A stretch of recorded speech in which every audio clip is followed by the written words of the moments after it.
So we'll start. Bismillah ar-Rahman ar-Rahim. Welcome to this In Conversation webinar series. I'm really excited about this one. This is our 17th. It's not the last one, but it means for us at the Global Compact Network in Pakistan that we've gone full circle from when we started 18 months ago. Today's conversation is around the value of partnerships, but we'll also be learning about what our guests have been doing to navigate their businesses along the sustainability agenda and what they're doing to accelerate action. Obviously, we'll be hearing some of their stories, their insights, and some of the challenges they've been facing as well. And the idea behind that is that those people listening in now, live and later on the recorded session, can try and help others in their organization navigate the same steps. So this In Conversation series is our response to the UN Secretary General Antonio Guterres' call to action from businesses. It acts as a hub and an outreach mechanism for businesses, for purpose-driven leaders like these guys here, to understand better how to navigate the SDGs and embed them within their business decision-making process, but also look at innovative products and services and collaborations as well, because we know the power of collective impact. And it's been an absolutely amazing 17 months bringing people together to have these conversations. But as always, the conversations are not just conversations. They are merely a precursor to actions. And we know some great actions and impact that have been taking place pre, during, and post these conversations. Today's conversation is, well, all the global goals are my favorite, but this one is particularly my favorite because it focuses on partnerships. And for those of you that know me personally will know how important partnerships are to me in the role that I play within the Global Compact and with our service friends as well. So this is a light conversation. It's a casual catch up with friends. We're going to learn about what they're doing. For those people listening in live right now, you have the chance to share your thoughts, views, and any questions you have in the chat box on the right of the screen. We'll pick those up and then I'll frame those questions into our conversation. But like I say, it's a casual conversation, so anyone can jump in at any point, although I'll start with a start of 10. For those people that are wanting to connect with any of our guests today, feel free to reach out to them directly on LinkedIn. That's the best way. So we have Firoz Patel, we have Martijn van der Ven, we have Neha, and then we obviously have my co-host colleagues today, Majyd Aziz and Fasihul Karim Siddiq. So jam-packed, we're going to try and get through as much as we can. We've already had lots of questions on social media about how to navigate partnerships. Before I forget, don't forget if you're posting on social media, hashtag, so Uniting Business, Business for Good, Leave No One Behind, Quantum Effect, Athalos World. And if there's any else that you guys can remember, just let me know. We'll put them in the chat box as well. So this session is live right now on Facebook. So if you're listening on Facebook, please forward this to other people so they can join in as well. And I think we have covered everything that I need to remember in terms of housekeeping. So let's get started. So first thing that I want to understand is the journey that you've had or the journey that's led you to be where you are today. So being invited to talk about partnerships and the importance of partnerships, but also the sustainability journey that you've taken personally, as well as within your organizations, and trying to understand what that journey has been like. Firoz, let me come to you first, and then Martijn, I'll come to you, and then Neha, I'll take your view from a... May I recommend, Zubair, that Mr. Majid may open the discussion and then come to the panelists. I propose that Mr. Majyd Aziz starts with the welcome and then we can go ahead with the... Sure, that's fine. So, Aziz, over to you.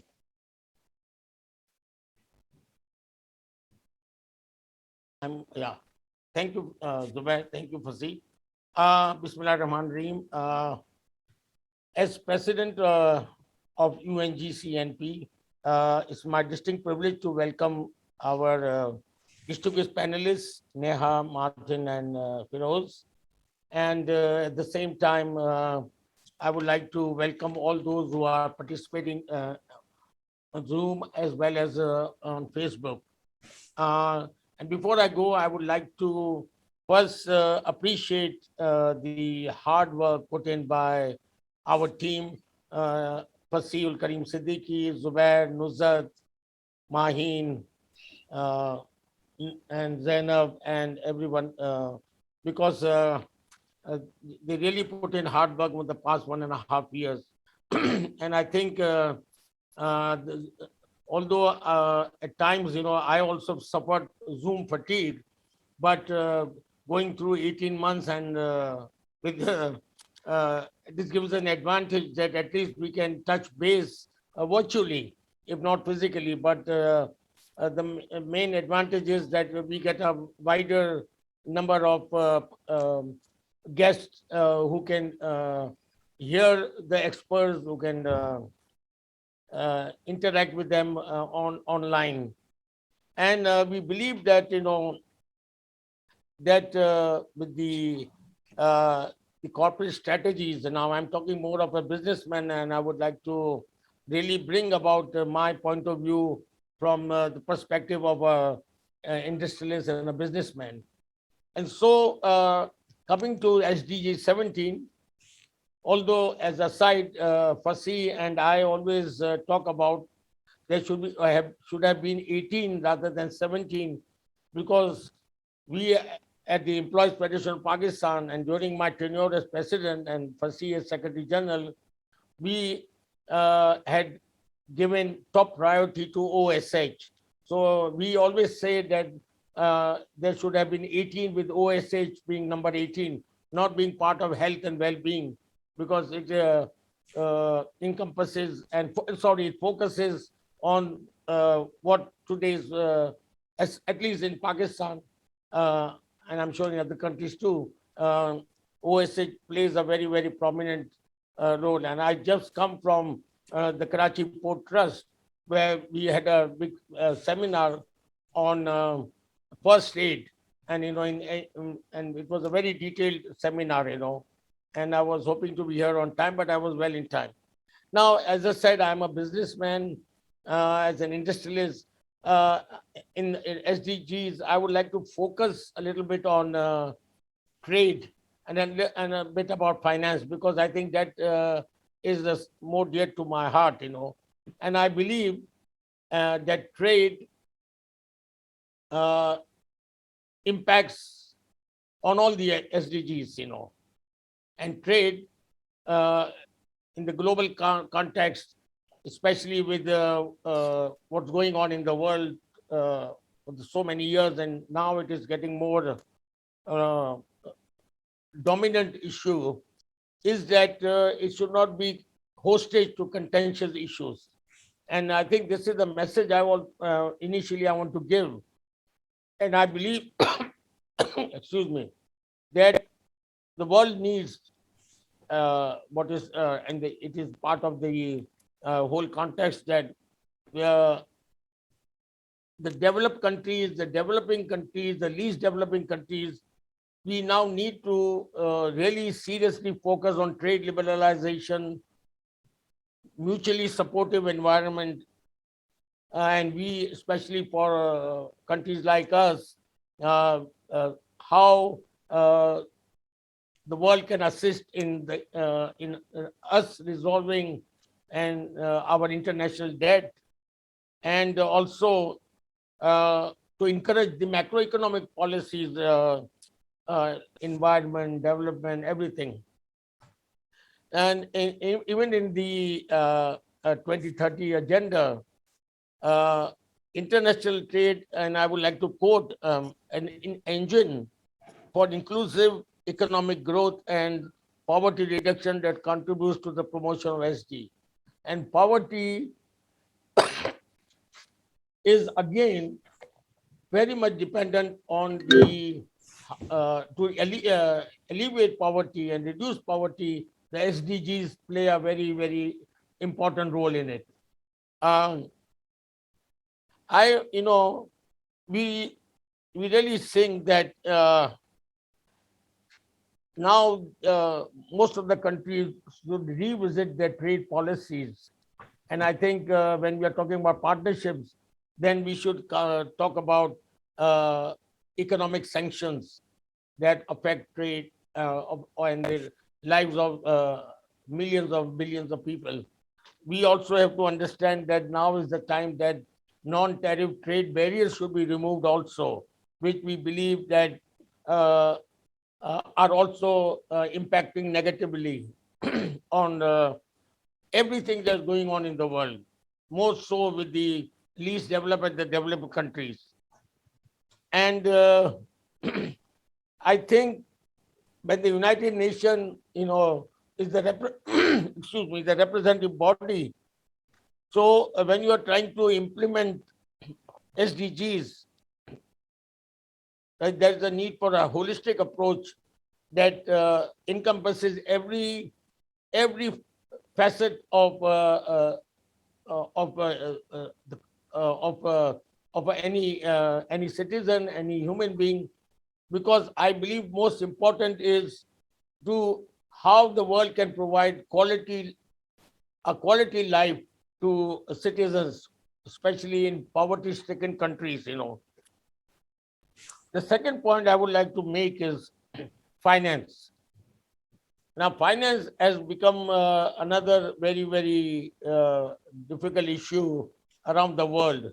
And many of our countries, with all due apologies, are affected by what we call the economic hitmen. And they ensure that countries are shackled with debt, and that debt is something that we just cannot clear for a couple of decades, maybe 3 decades. And we believe that if there is harmony, there is cooperation, and there is a fraternal mindset among the world leaders, I think we will be arriving at some kind of conclusion. All over the world, how many people are in what we call financial inclusion? And figures show that more than 1.75 billion adults are excluded from the formal financial system. And we also, at the same time, promote SMEs, more importantly, MSMEs, especially from the financial point of view. And I would also like to, before I end, now it's like we are here this afternoon, is the digital world. And this is the time also that the main digital requirements must be on the good side, not what I call the bad, good, bad, and ugly. It should be on the good, not the bad and ugly. And finally, my favorite is I passionately believe in women empowerment, gender equality, and empowering women. And so, even from the national level, or from the regional level, or from the global level, efforts must be made to ensure that in the financial inclusion, the women are also given all the opportunities, and that is very important. Finally, before thanking our distinguished panelists, I would like to assure everyone that I'm also very, very pleased with the team that we have here, and I'm sure that among all the chapters in the world, the Pakistan GC, the Global Compact Network, will be a beacon of excellence for everyone. So, without further addition, there are a lot of things to be said. I'd like to thank you all once again, and I'm sure with your experience, with your knowledge, with your dedication, we will be able to learn a lot from you, 3 of you. So thank you very much, and over to Zubair. Thank you, Majyd Saab. Those words are very encouraging, not just from your position as president perspective, but also as a businessman and an industrialist, and just highlighting the value of partnerships. Fasihul, I want to bring you into the conversation as well, so I'm not going to ask you to say anything just yet, so just bear with me. So let's kick off. Firoz, I want to come to you first. So what does this particular SDG mean to you? So individually rather than as an organization, just to try and get a little bit under the skin, as it were, under the hood. Why is Goal 17 so important to you? Yeah, look, thank you, Zubair, and good morning, good afternoon, good evening to wherever you're listening from. Just want to start by thanking Mr. Majyd for that really interesting introduction and setting the scene. So, look, Goal 17, what does it mean to me personally? Well, first thing is to start with, SDG 17 is perhaps the one goal that helps with implementation of all the other 1 to 16 goals, right? One way to describe it is partnerships are the glue for SDG implementation. And, they're essential for making this whole agenda a reality. The reason why it's really important for me is because we can only tackle some of the most pressing issues and the wicked problems that exist around the world through partnerships, because everything is interdependent. And through partnerships, people bring different perspectives, insights, and expertise. On a personal level, sustainability's been a mantra which was ingrained into me by my faith and through my education and career. I've spent 2 decades working in development and the humanitarian aid sector, and I learned firsthand there that without partnerships, you'd be struggling to have any impact. So, partnerships were critical to achieving our goals within the humanitarian aid sector. But let me also qualify that by saying that it takes a lot of effort to get a group of people who've traditionally, slagged off each other to work together for a common purpose, because people prefer to work with their own core groups of people, and you've got to coax people in to look at the issues again that you're working on from a new perspective and to do it together. So one of the things I've learned over time is, partnerships take time, but when they work, it's wonderful. I can probably go on speaking, but I want to give other people a chance to just say why SDG 17 is really important for them as well, and then I'll jump back in if that's okay, Zubair. Yeah. And I think you've kind of set the scene as well, and you mentioned 2 words. One is partnerships are like glue for the SDGs. So I'm really glad that you've got that kind of thought mindset as well, but also that part of advancing sustainability or the SDGs is about nurturing relationships, because collectively is where we're going to do this.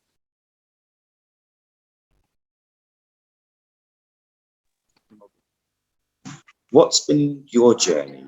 Because you've come into sustainability from a completely different perspective. I know we've known each other many years. I remember when we first met, you were like, I just want to do good. I really want to change the world. I want to do good. And the only way I can do that is through my business. And here you go, fast forward 8 years. And you just had a case study done on you this week with the Global Compact Network in Netherlands as well. So what does partnership mean to you, and why individually have you been driven by moving forward with partnerships and collaboration? Thank you, Subar, again for this great invitation, and thank you, the team here, and of course our audience is to listen and to act together. And I think the message that Majyd and also Firoz is already mentioning, from a holistical point of view, what Majyd is mentioning is helping each other, is to understand it from a greater perspective and a greater opportunity to solve matters, whatever the level is, on operational, tactical, or strategical level. I would like to use the wordings of Firoz as well, is that struggling without the partnership is what we are facing all the time. So I would like to pick up that part from Firoz, is that without you, also in this network, I cannot be, let's say, successful to solve matters. So we need each other's bond. We need to have an understanding of culture. We have to understanding on sustainability and what is that in that broader context. And of course, where is, and I'm repeating myself in the past weeks many times, where's the belief and finally the trust to get things done, to continue? Because I think that is the reason of our lives, wherever we are, is there must be belief and trust to get things done. So what I faced in the past period of time, and I would like to use now post-COVID, because I don't want to drag the conversation back into that period, but I would want to be very positive about the period. In the time of COVID, Subar and I continued our, let's say, journey in many ways. So not only into the ecosystem of let's build global partnerships, but also how do we navigate together into a direction to make it very operational where we are standing right now. And thanks to that partnership that I have with Subar, with the UN Global Compact Pakistan, with UN Global Compact the Netherlands, but also now, because Subar was mentioning, I'm a bit jet lagged because I just got back from the International Telecoms Week in Washington, where, let's say, 5,000 people after all these many years came together again, embracing each other, having a lot of fun, having a little tear sometimes, you know, where were you in space? And last week in Washington, which is, of course, you know, the political state of, I think, our planet Earth, where a lot of things are happening or not. But at the end of the day, I was very embraced with all the people I met there to continue the partnerships on the industry of telecoms, okay?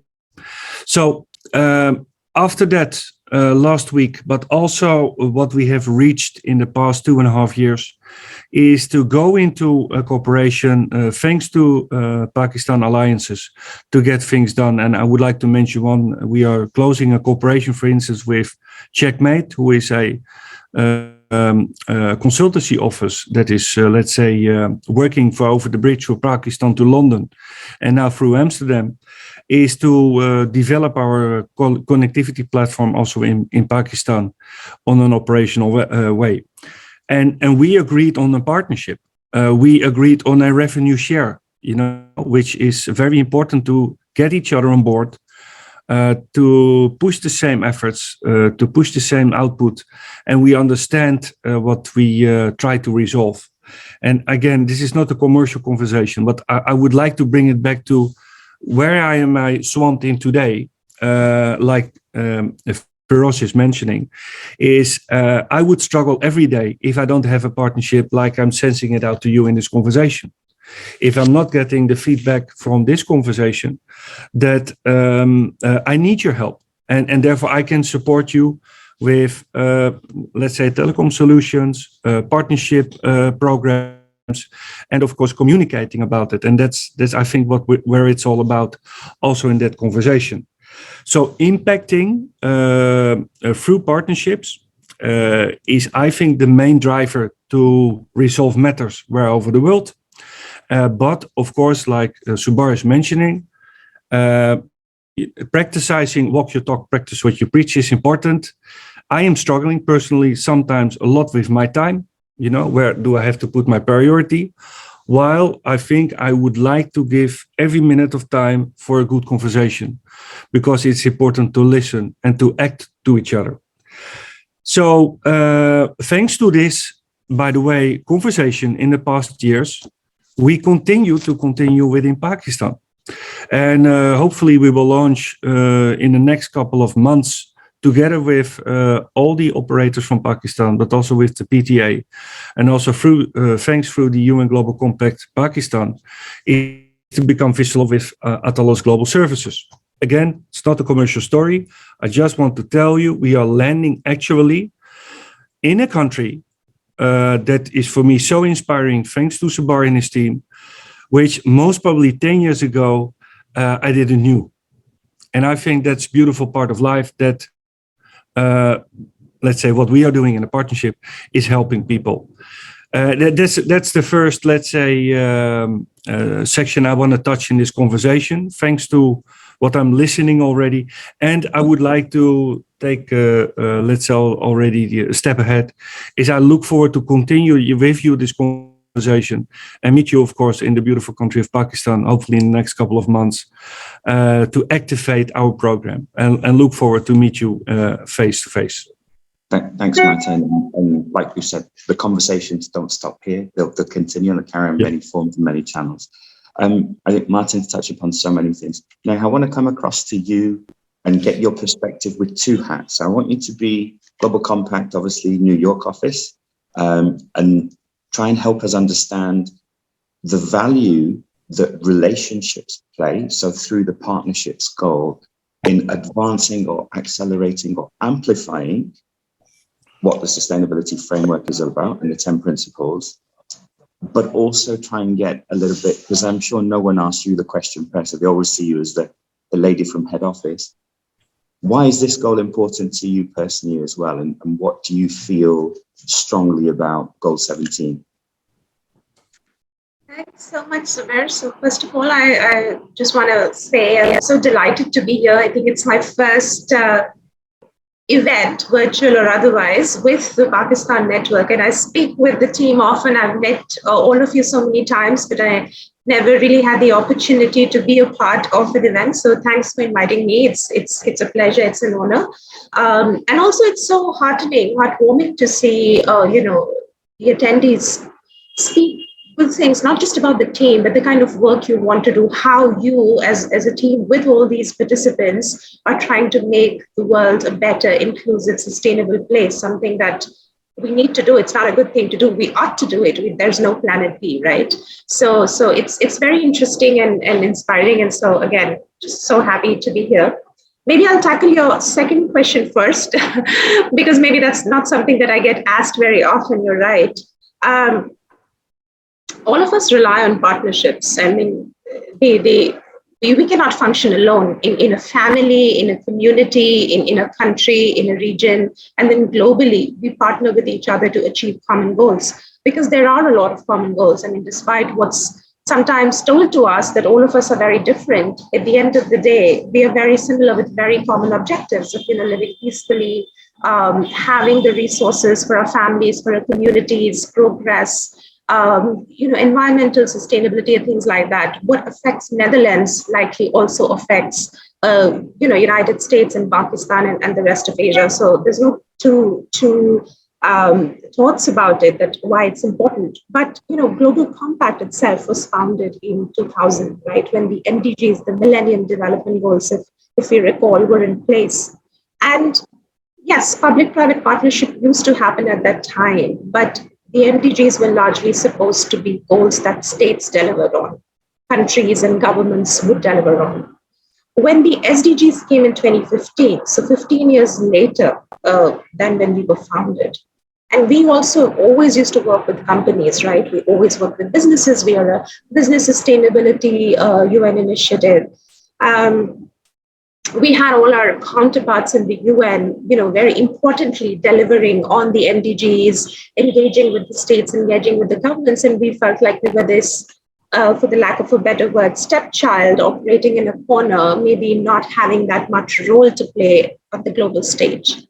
When the SDGs came, and with them came goal 17, because there was no partnerships goal in the SDGs before that, and so clearly pronounced, I would say, that made the goals belong to everyone, the states, the business, the citizens, the civil society, the academia, and made partnership sort of the main delivery mechanism of implementing the SDGs. Suddenly, Global Compact had a role to play on a very, very global stage, through the local networks, through all the businesses that we engage with, because the UN and the state governments also in different countries have realized that they cannot function alone. And it's not about any more businesses just funding programs, right? It's about businesses partnering to deliver the goals. And that makes all the difference. And the partnership can happen in many ways. The leadership of businesses, the technical superiority or expertise of businesses, their culture, their work ethic, their innovation, their ideas, everything forms part of the partnerships now. It's not just the money part, right? And that changed the game. And I think that, at least from my overview, whenever I see sort of work happening and partnerships happening, business is now bringing a lot more to the table because they want to also operate in, communities, or in ecosystems which are sustainable, which are prosperous, where there is, no environmental degradation, people are not poor. So it's sort of now not just speaking to the, it's the right thing to do, it's a philanthropic thing to do. It's not just even speaking about the bottom line of businesses that, sustainable business is profitable. It's actually about survival. So it's becoming so integral these days, increasingly. I'm not saying that it has happened 100%, and increasingly when businesses think about sustainability, they think of it as something about their strategy, their core business operation, not just, something in the silo, which maybe one person is doing on the side. It's in the boardrooms now. So I think for me personally, the game changer, the SDGs were a game changer, where we had a role and our participants, the businesses, had a role, a very important role at the global stage. And to your first question, yes, Global Compact has the 10 principles. So how we see, and then there are the SDGs, right? So how we see the alignment, we always think that, when the SDGs came about, we were sort of, thinking, how do we leverage the SDGs, but then how we also kind of make that shift where we don't lose sight of our 10 principles that are core. Whenever a business signs up to the Global Compact, it signs up to the 10 principles. But at the same time, we advance the SDGs, and we started looking at the 10 principles as the North Star. They are sort of like the guiding light, the beacon that help us to achieve the SDGs. Because all our 10 principles are, they're coming from one UN convention or the other, or the UN framework like the ILO framework and so on, or the other. And they all reflected in the SDGs somewhere or the other. So if we use the 10 principles as a framework to start working or raising the ambition in SDGs, it's a win-win process, right? So yes, for your first question, this is my input to that. And what I'm, I know we've talked many occasions, from an office perspective as well, and then when we've had a chance to meet just recently at the Dubai Expo, really fundamentally, the way I see, the connectivity is that you've just mentioned, the SDGs and the 10 principles provide this universal framework that we can all work from. And particularly for businesses, not just now post-pandemic, but, I use Martijn and Firoz as business leaders who are driven by purpose. It's given them a sense of, it's given them a blueprint effectively, hasn't it? It's like they were already doing what they were doing. They're already doing good. They're already driving profit and doing community-related activities and providing services and products that benefited the community, as well as beyond that. And I think the whole sort of notion of the SDGs and the framework of sustainability, Martijn mentioned it, trust. And I think the framework has enabled or enhanced the levels of trust so that businesses can be done differently and business can be done better. But also a sense of realization for us in our ecosystem within the Global Compact networks and colleagues that, like you just said, Neha, we all have our relevant expertises, and it's about time that we came together like a football team or a cricket team, for Pakistan's analogy, and we all played our relevant roles in advancing that. Martijn, I want to come back to you. I just want to understand a little bit more about this whole notion of relationships, because it's not easy, right? I mean, at the best of times, your stakeholders to work with, your investor relationships, you have suppliers, contractors, clients, regulators. Do you feel that this framework of SDGs, and particularly Goal 17, makes it easier to start the conversation around working together with a collective vision of, let's look at where we're headed rather than what we're trying to do, and then let's work out what the roadmap looks like? Or has it just been, it's there, but it's not really doing what it should be doing? What's been your kind of take on maybe some of navigating some of the relationships aspects? The topic is an alignment to start, I think, mutual consent and togetherness on a theme that most probably 10 years ago was not there. So I think it is a big benefit to have a program by the UN that is led by our governments and private companies and any institute that is involved in that to build bridges. So yes, it helps me to pick up the conversation in my network from C-level to investors, to vendors, to, like you said, regulators, is to really pick that point out that it is key. It starts with that conversation. At the end of the day, it is important that under your skin, Subar, you're mentioning that also in your introduction, that this really needs to be under your skin nowadays to continue that. If you don't, and you don't touch that point anymore with, let's say, in the complete value chain, your partners, or in the complete ecosystem, your connected partners, if you don't stick to that, you might get lost even. So it helps me and our company and ventures to stick to that point. But of course, it needs both sides to run that show as well. And I think it is really a great journey in the SDG program, in generic, and specifically for this topic in partnerships. It's for me even a filter now.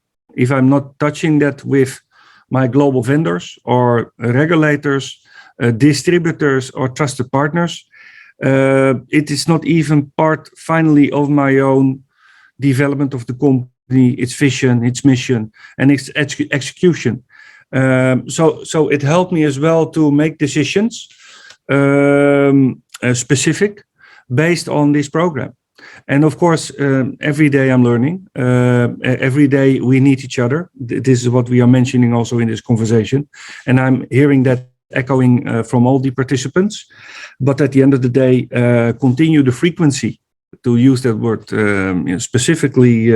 What we are doing here is hopefully after this conversation, I will have a call with Firoz and with you, Subar, and of course with Majyd and with everybody here. He said, look, we are entering now into a new level. Can we continue the conversation to get things done? And again, that's an important part of aligning the 17 and the partnership topic in our continuation to survive also globally. So I guess what you're talking about effectively, Martijn, is sustainable procurement, right? When you're looking at who are you going to work with, whether they're your vendors or your suppliers, or even your clients, you're actually doing this filter mental health check, aren't you? Yep. Do they align with the vision and values that you've adopted, which are now aligned with this blueprint or this framework? And I think that's fantastic, for other businesses listening out there today and later as well. That's a prime example of how we can sort of leverage the SDGs, as Majyd said, around trade. Firoz, I want to come over to you quickly. You're in, one of the spaces you're in is helping companies and CEOs navigate relationships. I don't want to use the word broker, but that's the only word I can think of right now. Between counterparts, so whether they be governments, UN, companies and CEOs looking to advance their sustainability agenda. How important has Goal 17 and how important has the sustainability framework been for you to have those conversations? And if the SDGs weren't present today, would it be easy to have those conversations around people advancing to do good or just, making society a better place? I want to try and understand the essence of relationships, but as a result of the SDGs. Yeah, look, thanks, Sabir. First of all, I just want to say, Martijn, everything you said really resonates and absolutely just hits a chord for me. And Neha, you mentioned the MDGs, Millennium Development Goals, and of course they resonate with me from my work back in the international development sector days. The SDGs certainly have have taken the whole kind of sector and civil society organisation certainly into a far more better framework and journey as well than where the MDGs were. But look, coming back to the question, Zubair, certainly SDG 17 is a fantastic peg to start conversations with business leaders, policymakers, whoever you're talking to, because it's a reference point. It's like Neha said, a shining star. It's a beacon.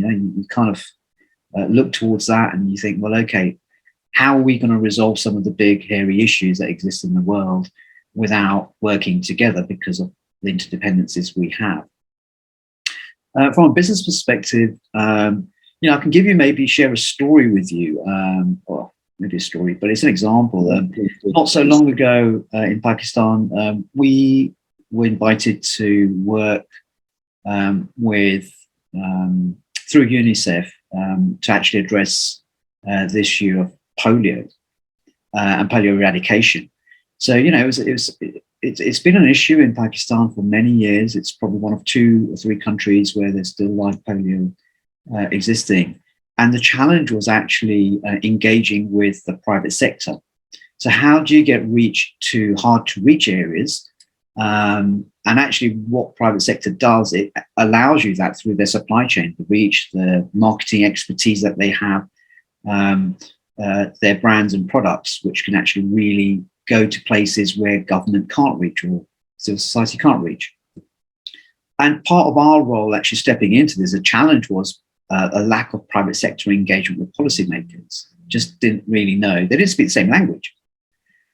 So where we stepped in was actually having a vast network in Pakistan of businesses and leaders that we work with, actually talking about the issue and actually really getting them to understand how a partnership could be framed. And it wasn't always about investing money, because that's what we end up normally doing when we look at partnerships with the private sector. It's about money. It's actually about much more than that. It's about leveraging their insights, their knowledge, the technology, like I said, marketing, branding, all these products and supply chains.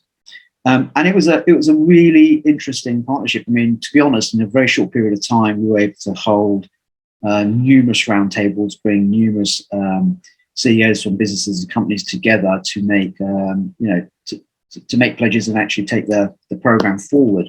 And I think there's great impact from that.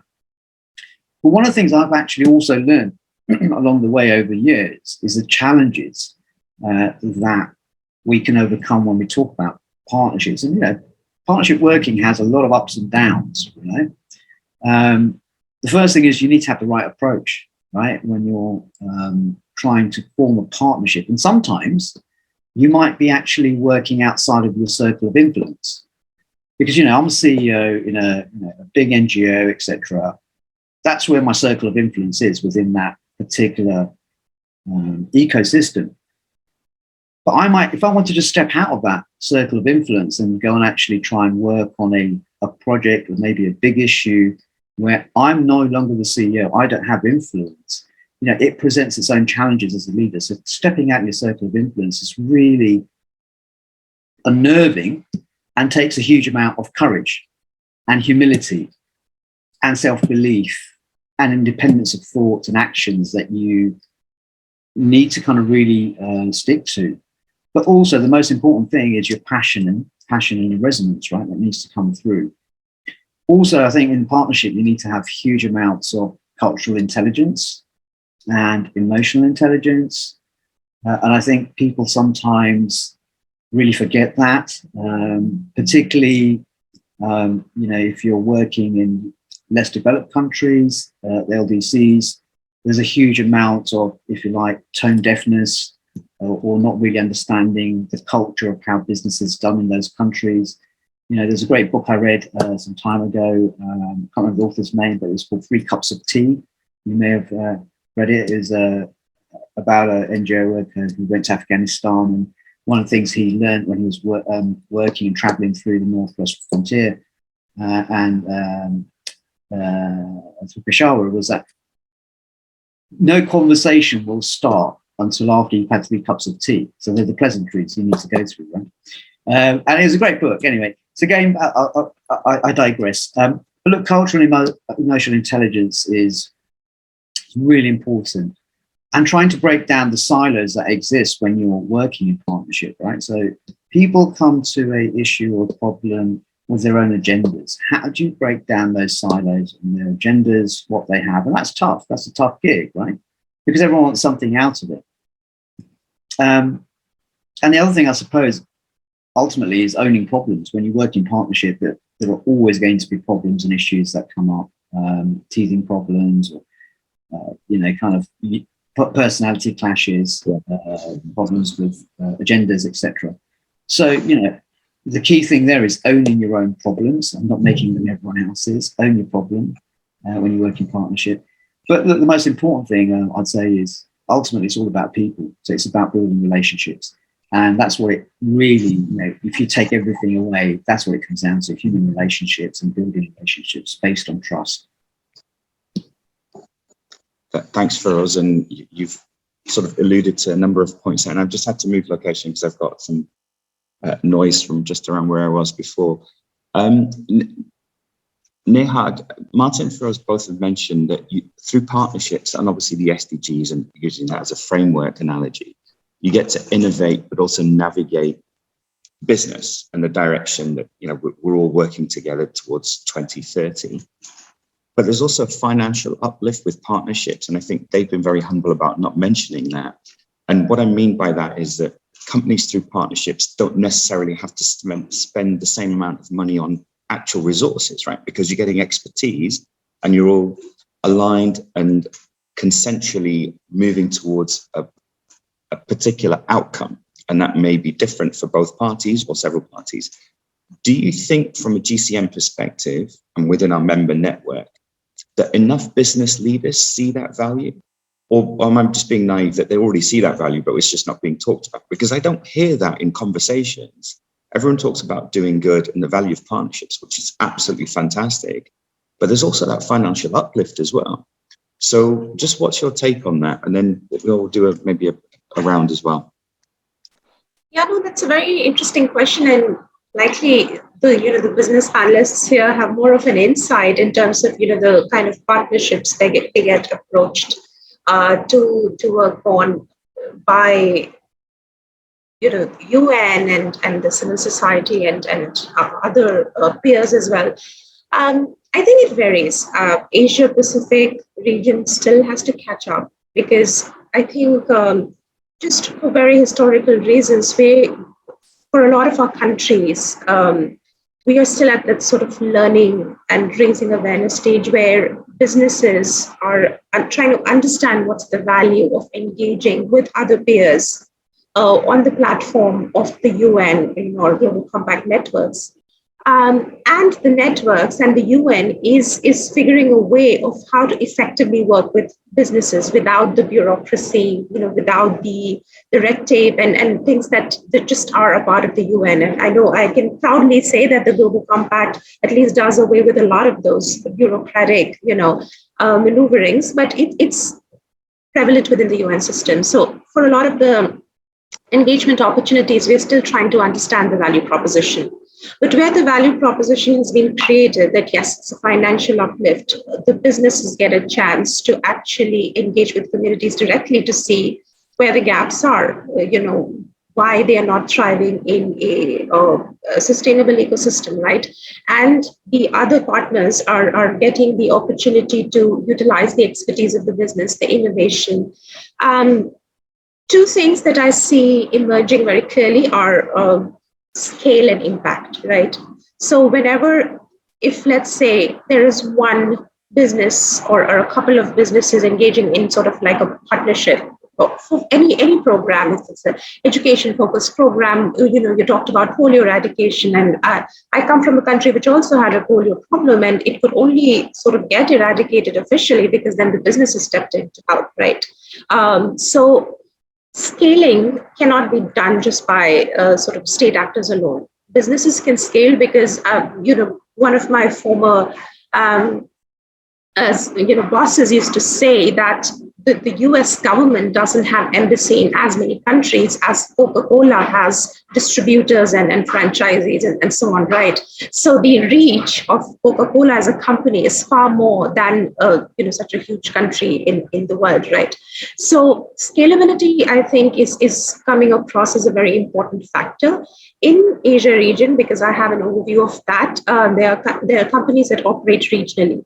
And when they want to engage, they don't want to have the impact of the partnership just on, say, Pakistan or Bangladesh or Sri Lanka. They want to see how it can be scaled in the region, because they have either subsidiaries or joint ventures or distributors or suppliers. Same with even Western European and American companies. When we try to engage with them globally, they ask us, but we do have presence in Asia. What are you doing in terms of, forging meaningful partnerships in Asia? Because we have suppliers there. We would like to see a sustainable business thriving there, right? The sustainability practices being mainstreamed there. And then the second thing is impact. Because if a business is stepping in and providing those resources or giving even the time, they would like to see impact. So now a lot of our work, and I'm sure you're seeing that in Pakistan too, when you do something, you have very clear KPIs. You want to measure what you do, and then you want to report impact. That, this is what I achieved. So at least that's what I'm trying to say, but I would say we still have a long way to go in Asia. And I wouldn't say compared to other regions, it's there in other regions too, but it's just that we need to bring the two actors closer together. And I think, when we've talked about this before in other conversations and other part of the webinar series as well, we've touched upon partnerships and relationships and trust. I think one of the things that we get through the SDGs and also through partnerships as well is that intellectual aspect and that insight as well. It's interesting that you're talking about advancing partnerships within the region, and both Martijn and Firoz have got partnerships, not just in principle, but in real action with the Global Compact. And I want to sort of allude to that a little bit as well, so that people can get a sense of the diversity and the inclusiveness of those partnerships, and they're not just focused on commercial aspects as well, that there is that component, but everything's about just aligning systematically and strategically. Firoz, do you want to just give an overview of the partnership so that it acts as a real example and demonstrates that exactly what Neha was saying, that we need to work together, work smartly. The Global Compact Network, Pakistan has a partnership with Firoz and Quantum, and then Martijn, I'll come to you. You can talk about Girl 2030 and the Ambassadors Program as well. So that would give a nice sync. And then Fasihul, I'll ask you just to sort of give your thoughts on the value of partnerships and how that's helping advance the work that we're doing in Pakistan as well. Yeah, look, thanks, Zubair. And just want to say, Neha, absolutely, you're spot on. My own personal experience of and working with UNGC Network Pakistan has been absolutely amazing. In terms of taking on the bureaucracy, ease of working, and actually really kind of approaching what we try to do as a real partnership. So let me give an example of this. The problem that we were trying to tackle, and as everybody knows, and everyone on the call knows, is there's been a low take-up of sustainability reporting in Pakistan. So companies in Pakistan, by and large, are aware of the need for transparency, a better corporate image, and the importance of addressing the challenges of climate change, which is so important. But there are real issues and challenges related to management commitment, the availability of data for such reporting, and integrating the SDGs into their business processes and operations. It's a complex area, and there's been a lack of investment in capacity and capability in this area over the last decade, probably longer. Now, one of the hardest things for an SME to do is to start their sustainability journey. I get asked all the time by business leaders, we want to do this, but we just don't know where to start. Where do we start? There's a whole kind of spaghetti soup of acronyms, of frameworks, and regulators, and all sorts of things. Where do we start? How do we start?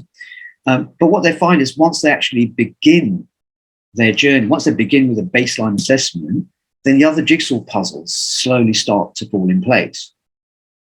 So the problem was, kind of companies are finding it very difficult and very complex to start their journeys. What we did with the UN Global Compact Network Pakistan, and this is, real testament to the team over there and their leadership, was working together to develop a simple yet an effective self-assessment tool, which enables businesses, and even those without sustainability professionals, which is probably most of the businesses at the moment in Pakistan, when you think about the SMEs there, to take an assessment. And this assessment brings together basically impact assessment, the 10 principles of the UN Global Compact, the SDG goals, and enables businesses to take action through, operational assessment, start with some benchmarking, looking at the materiality, to develop their own roadmap. The tool has actually been described as the Rosetta Stone sustainability assessment, and it's based on B Lab's SDG, Action Manager, and Future Fit for Business benchmarks. And what it does, it just brings real simplicity to complexity, which we developed with the Global Compact Network in Pakistan. And the feedback that we've had so far is it's been a fantastic tool. And more importantly, I think for both us at Quantum and the Global Network Pakistan, is that it's got businesses engaged on their sustainability journey. So it started people to actually really get an assessment, bring some simplicity, and then reach out furthermore to the Global Compact and others to say, okay, so we know where our starting point is now. What do we do next? Where do we go from here? I think the hardest part is actually just starting your journey. It's taking a jump into the water. So that's an example of working with the Global Compact Network Pakistan. His leadership as an advisor, leadership on this has been fantastic to develop this tool, and we're really excited about rolling this out further and hopefully scalably to other countries as well. And that's, again, just we were talking earlier, Neha mentioned, it's sharing of resources and insights, isn't it? It's not just a case of here you go and let's just partner. It was thought out of how things can be advanced and accelerated. Martijn, come across to you. Obviously, Girl 2030, the Young Professionals Program, Ambassador Program, all about creating inclusivity and communicating how we all need to work together. How has the partnership really kind of helped you to deliver on your personal vision? Because I remember exactly where we were when we had this conversation. You said, it was a Martin Luther King moment. He said, I have a dream. You didn't quite say it like that. And then everything kind of fit into place thanks to the sustainability frameworks that we're talking about. But for you, it must have been a realization of literally your dream, right? To have people connected all over the world through this partnership.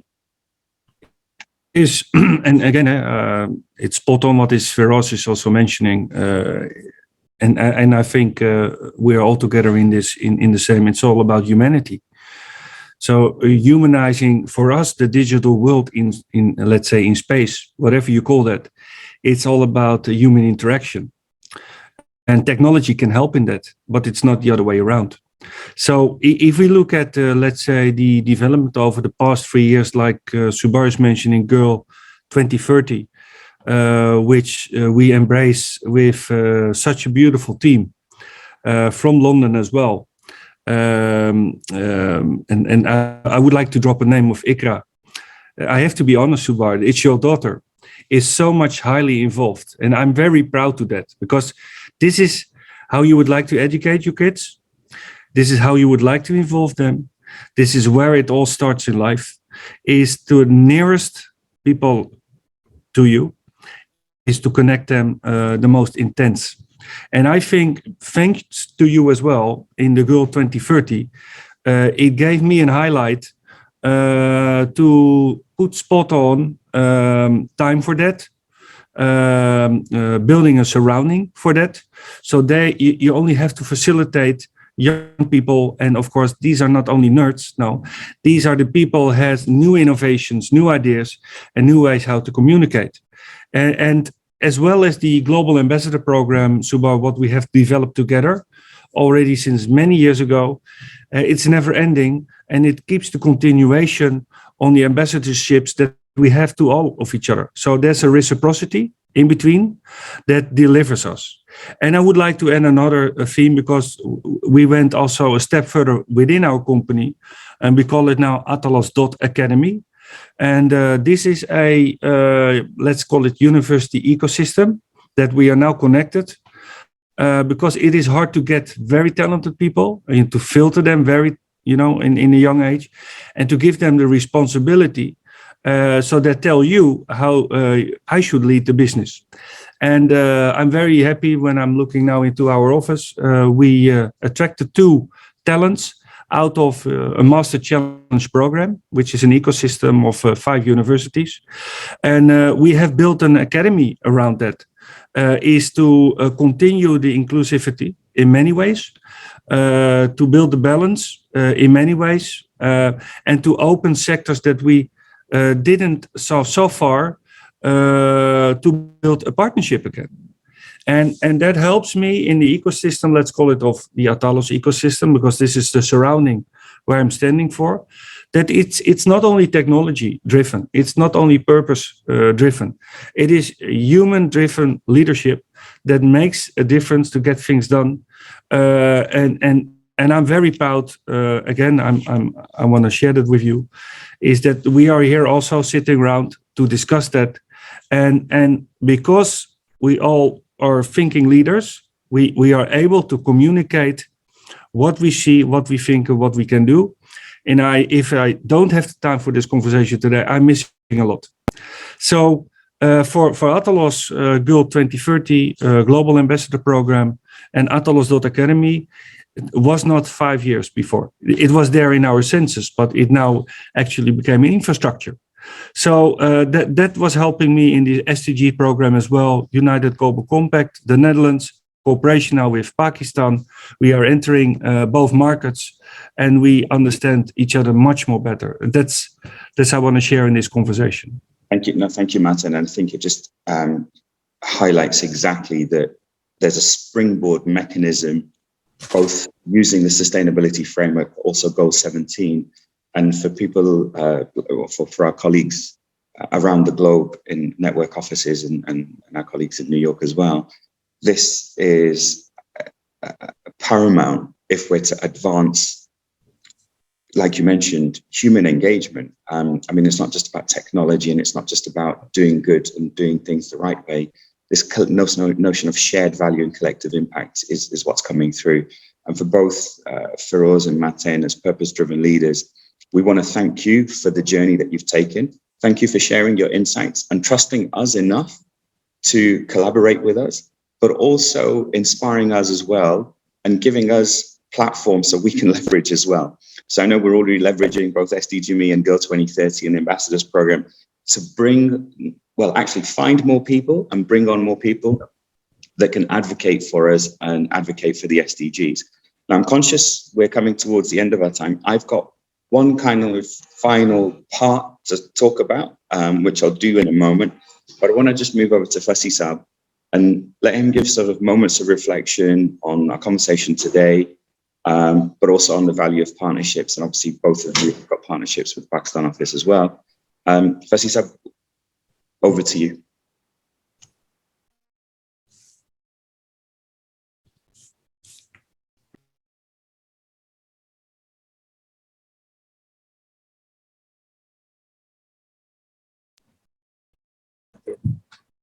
Can you hear me?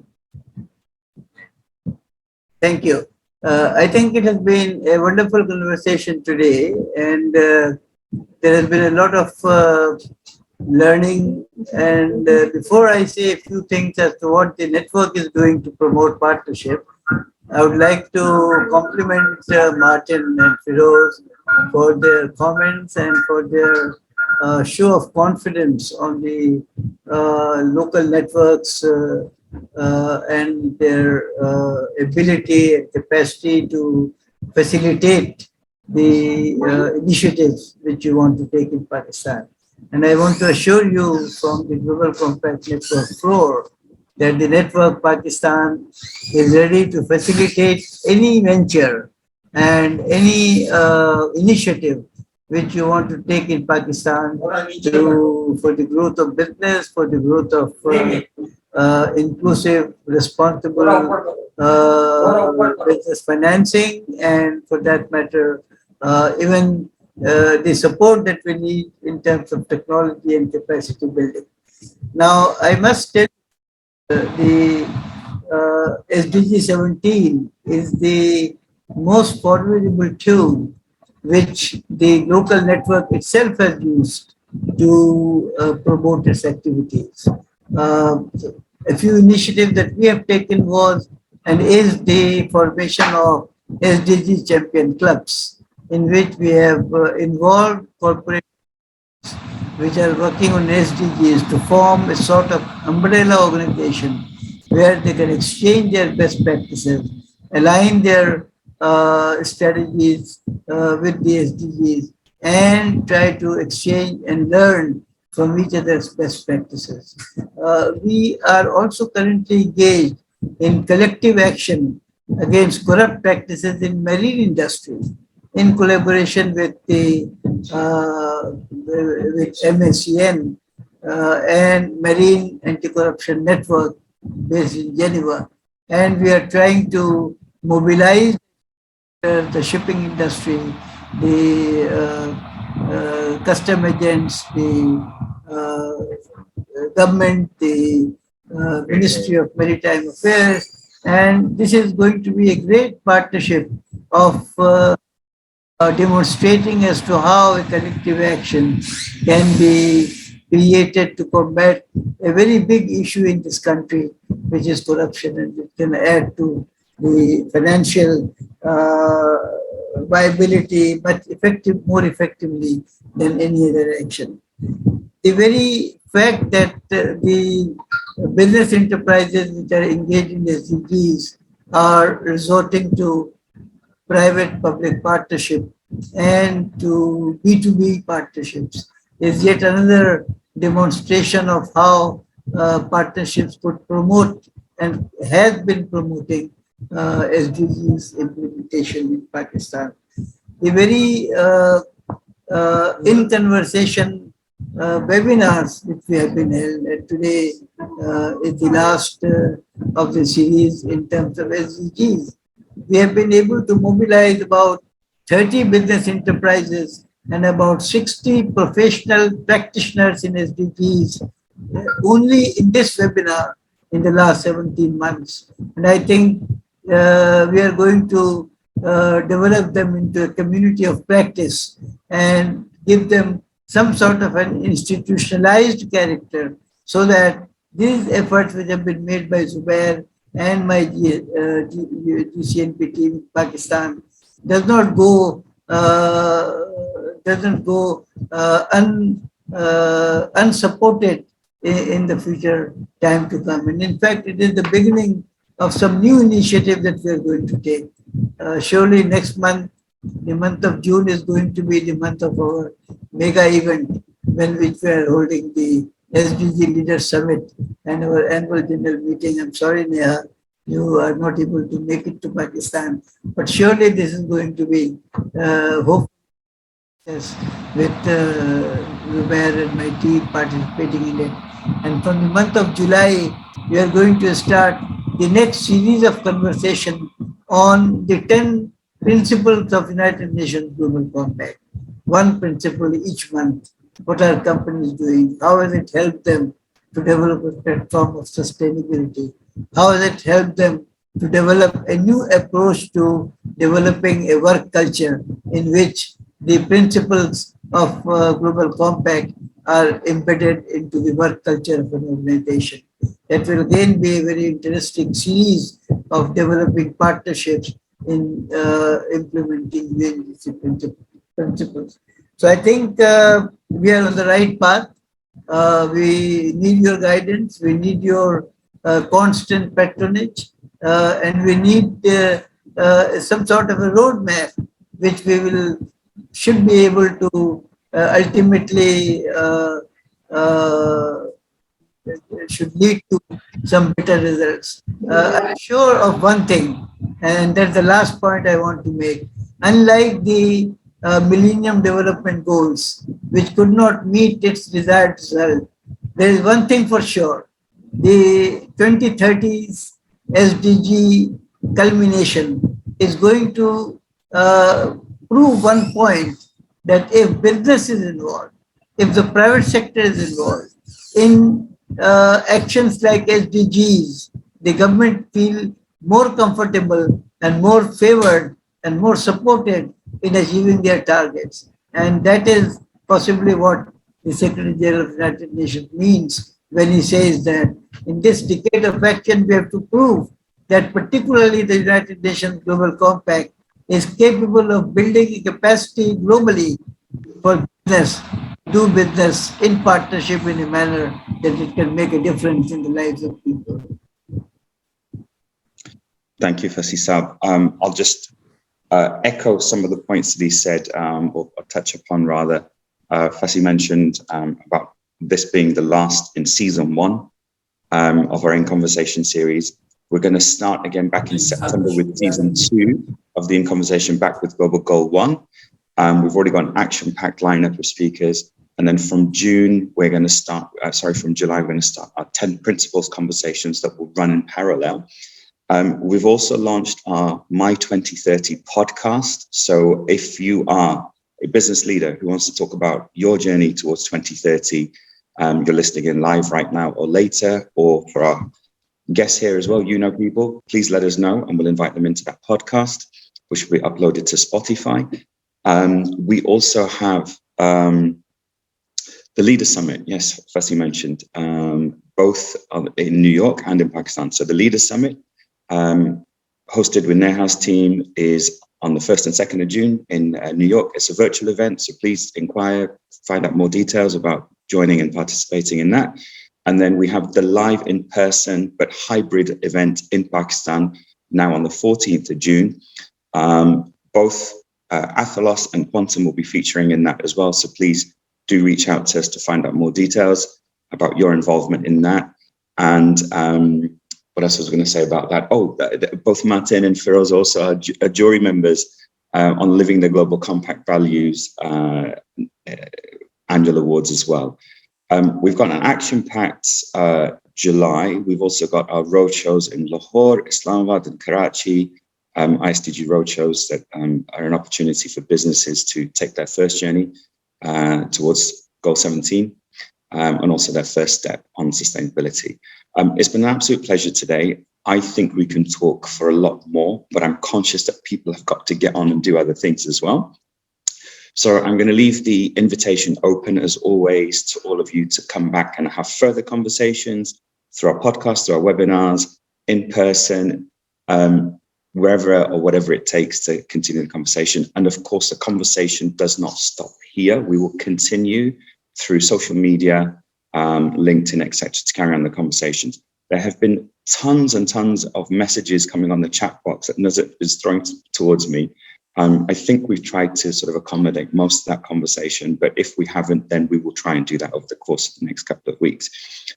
Before I go back to our panelists with a moment of reflection, thought, just again, if you're posting on social media, do remember the hashtags. Najat posted them in the chat box. If you felt there was something in this webinar that you wanted to touch upon and talk to us about, please reach out to us. If you want to connect directly for partnerships with Firoz and Martijn and even Neha, please reach out to them directly or through us.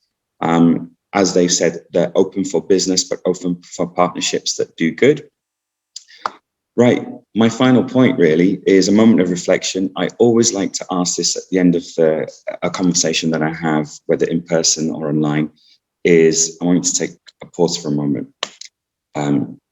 It's the 1st of January 2030. You have your cup of coffee.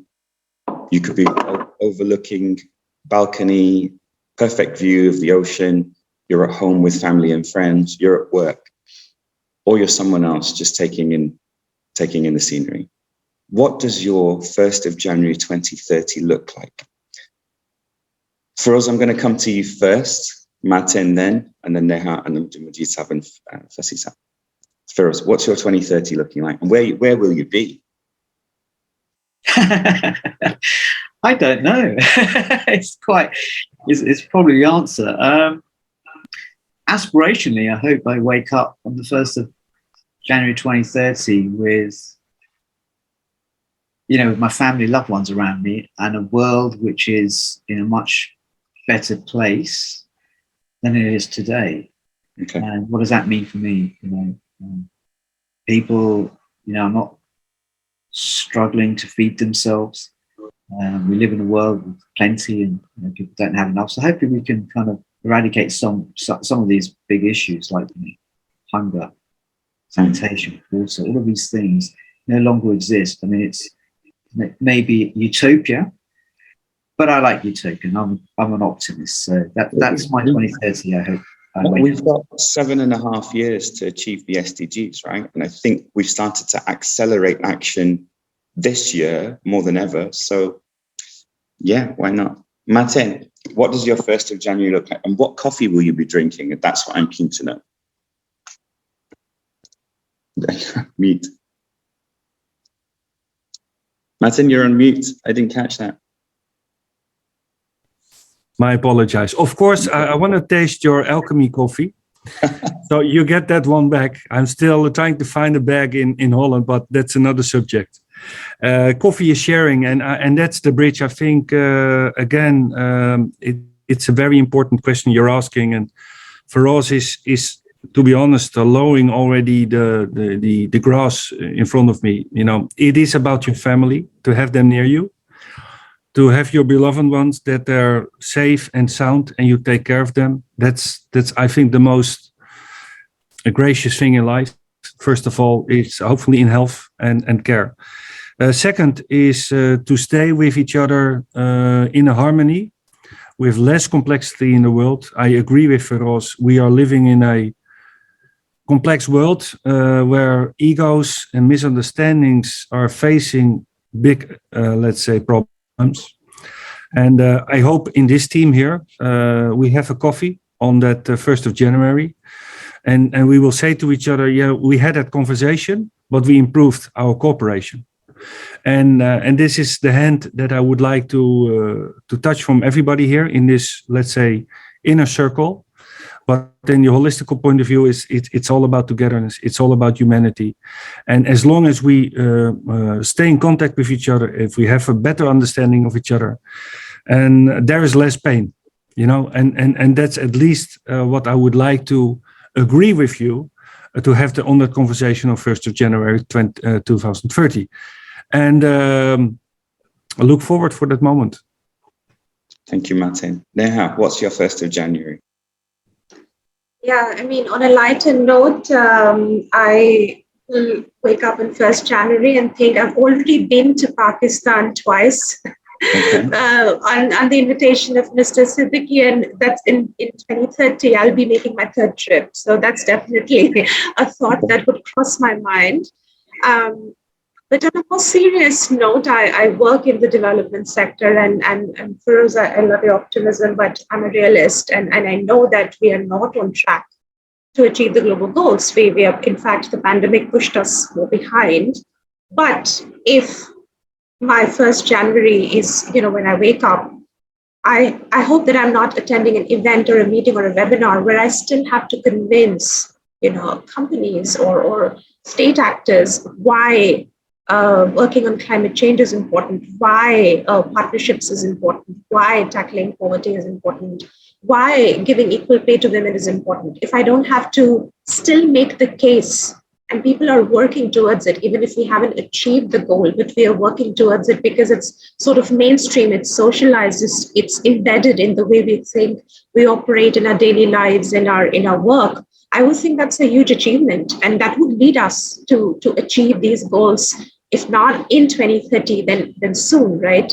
I'm still convincing people why it's important. I don't want that my 2030 to look like that. And I also hope and pray with all those of us who are in the South Asian region, we know there's this heat wave that has kind of enveloped and engulfed the entire region, and maybe in other countries too. I hope that the world temperature does not rise to 1.5, which it is projected, 1.5 degrees to, which it is being projected right now. I hope the world temperature remains stable if we need to survive as a planet, as a community. And yes, but I want to be as optimistic like Firoz and Martijn and think that there is peace, there is utopia. But yes, I would say, realistically speaking, too, if we are all convinced that this is the way we need to operate in order to save our planet and our people, then even if we haven't done that yet, I'm sure we're on the path to do it.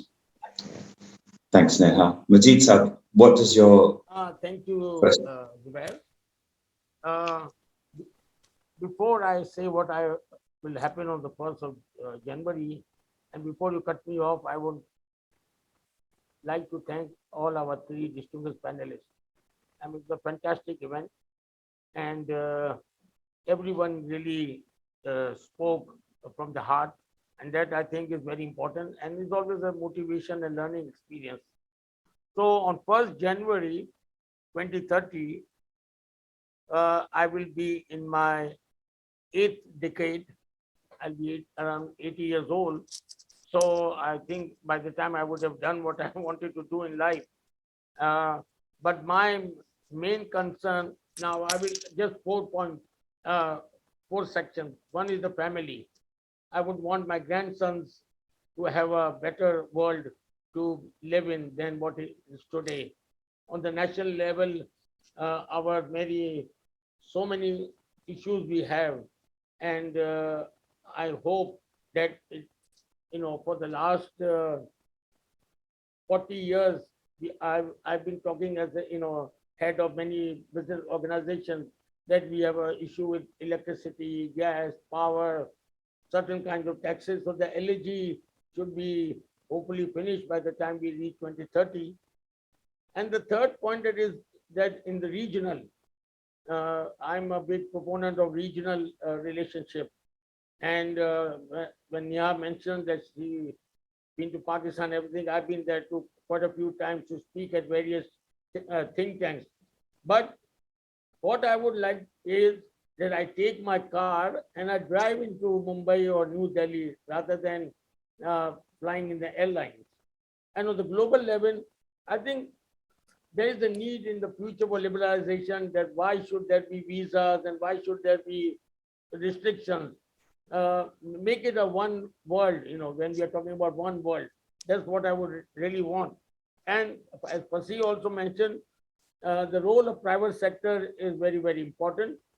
Now, Mia Kalpa, the problem here is that except for the big corporations and others who are really involved in the SDGs, the mainstream business community, at least in my country, is unaware in its true sense of what SDGs are and what is the outcome, what we have to do.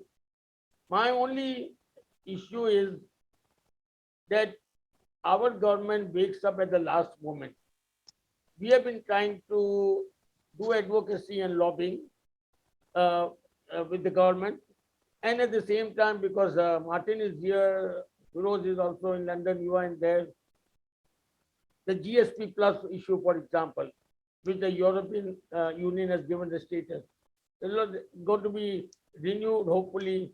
But we need that the Brussels also understand and look at it from a compassionate point of view, because we take time in doing that. So I would end here that I look forward to the 10 principles, because I think they define everything, what we have to do. And inshallah, we will be playing a very major role in it. So thank you, all of you. Thank you, Majyd Saab. Fasih Saab, just very quickly, we've got about 3 minutes before. Okay. I think I will have, I think on 1st of January 2030, I will have 2 options. One will be I will be sitting in heaven looking at the extreme success of 2030 and the great work all of you have been doing, and will be recalling my small contribution through the network.